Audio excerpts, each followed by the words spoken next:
یہ بات ہے 1969 کی، جب انسان نے پہلی بار زمین سے 3,84,000 کلومیٹر دور چاند پر قدم رکھا تھا۔ نیل آرمسٹرانگ وہ پہلا انسان تھا جس نے یہ مشن سر انجام دیا تھا۔ اس مشن میں ان لوگوں نے 2 گھنٹے اور 15 منٹ تک چاند پر سروائیو کیا تھا اور اس دوران چاند پر موجود مٹی کے ڈیفرنٹ سیمپلز کو اکٹھا کیا تھا۔ اس مشن کے دوران تو چاند پر کوئی اب نارمل یا پھر ایلین ایکٹیویٹی نہیں دیکھی گئی تھی، لیکن اس مشن کے کچھ عرصے بعد چاند کے گرد چکر لگانے والی ناسا کی ایک سیٹلائٹ نے چاند کی کچھ سٹرینج اور اب نارمل فوٹوز کو کیپچر کیا، جس میں چاند پر عجیب اور مسٹیریس سپاٹس دکھائی دے رہے تھے۔ ایلین ریسرچر اسکاٹ ویرنگ نے جب ان فوٹوز پر ڈیٹیلڈ انویسٹیگیشن کی تو انہیں چاند پر ایک بلڈنگ نما سٹرکچر بنا دکھائی دیا جو چاند پر موجود دوسری چیزوں سے بالکل الگ تھا۔ اسکاٹ ویرنگ نے جب ان ڈیٹیلز کو پبلک کیا تو اس کے کچھ عرصے بعد وہ سٹرکچر اس جگہ سے اچانک غائب ہو گیا۔ اسکاٹ ویرنگ کا یہ کہنا تھا کہ اگر چاند پر کوئی اب نارمل ایکٹیویٹی نہیں ہے اور اس کے علاوہ چاند پر ہوا کا بھی کوئی نام و نشان تک نہیں ہے تو پھر وہ سٹرکچر آخر کیا چیز تھی جو اب اس جگہ پر موجود نہیں ہے۔ اس بارے میں اسکاٹ نے ناسا کو بلیم کیا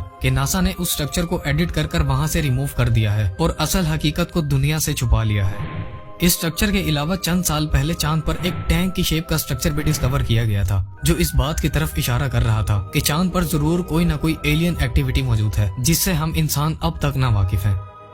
ایلون مسک کا یہ پلان ہے کہ مارس پر انسانوں کی ایک الگ دنیا بنائی جائے، جسے پورا کرنے کے لیے ناسا اور اسپیس ایکس کمپنی نے 20 سے زیادہ روبوٹس کو مارس کی طرف بھیجا، جنہیں مارس تک پہنچنے کے لیے 7 مہینوں سے زیادہ کا وقت لگا تھا۔ ان روبوٹس میں سے چند روبوٹس ایسے تھے جو لینڈنگ کے وقت ہی تباہ ہو گئے تھے، لیکن 6 روبوٹس ایسے تھے جو سکسیسفلی مارس پر لینڈ بھی ہوئے تھے اور اب تک اپنے مشن پر کام بھی کر رہے ہیں۔ مارس جو کہ زمین سے 296 ملین کلومیٹر دور ہے، اس پر اب تک ایسی چیزوں کو ڈسکور کیا جا چکا ہے جس نے سائنٹسٹ اور ریسرچرز کے ساتھ ساتھ پوری دنیا کو حیرت اور طرح کے سوالات میں ڈالا ہوا ہے۔ مارس سے ملنے والی پکچرز پر انویسٹیگیشن کرنے کے بعد اسکاٹ ویرنگ، جنہوں نے چاند پر سٹرینج سٹرکچرز کو سپورٹ کیا تھا، ان کا کہنا ہے کہ مارس پر ضرور کوئی نہ کوئی ایلین ایکٹیویٹی موجود ہے اور مارس پر یقیناً زندگی بھی پائی جاتی ہے۔ مارس پر ریسرچ کے دوران اسکاٹ ویرنگز کو یہاں چھوٹے پیرامڈز، بلڈنگز، فاؤنڈیشنز، ایلین سٹیچوز، حیران کر دینے والے سٹرکچرز اور فروزن فلاورز کے ساتھ ساتھ کسی جانور یا پھر کسی ایلین کی ہڈی بھی ملی۔ مارس پر کریوسٹی روور کے ذریعے لی گئی ایک پکچر میں اسکاٹ ویرنگ نے ایک عجیب اور یونیک قسم کے پتھر کو سپورٹ کیا جو بالکل زمین پر موجود پیرامڈز کی طرح لگ رہا تھا۔